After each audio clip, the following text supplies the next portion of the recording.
অনুস্বৰ আৰু বিসৰ্গক কি বৰ্ণ বোলে?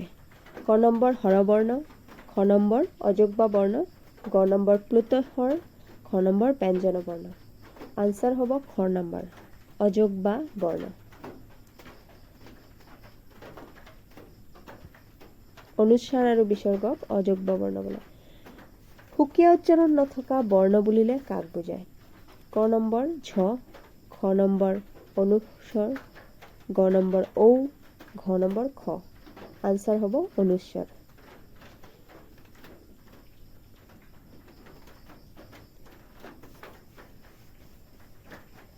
প্লুতস্বৰ ব্যৱহাৰ হয় ক নম্বৰ ব্যঞ্জন বৰ্ণ উচ্চাৰণ কৰোঁতে, খ নম্বৰ হৰবৰ্ণ উজ্জ থাকিলে, গ নম্বৰ দীৰ্ঘ স্বৰ হ'লে, ঘ নম্বৰ গীত গাওঁতে।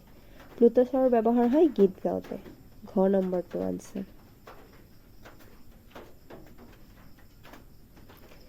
ব্যঞ্জন বৰ্ণত হৰবৰ্ণ যোগ নহ'লে কি চিন ব্যৱহাৰ হয়?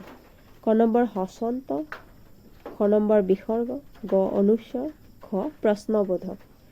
আনসাৰ হ'ব হচন্ত চিন ব্যৱহাৰ হয়।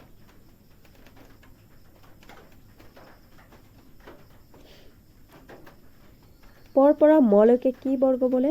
ক ত বৰ্গ, খ চ বৰ্গ, গ ট বৰ্গ, ঘ প বৰ্গ। আনসাৰ হ'ব প বৰ্গ। পৰ পৰা মলৈকে যিবিলাক বৰ্ণ আছে সেইবিলাকক প বৰ্গৰ বৰ্ণ বোলে।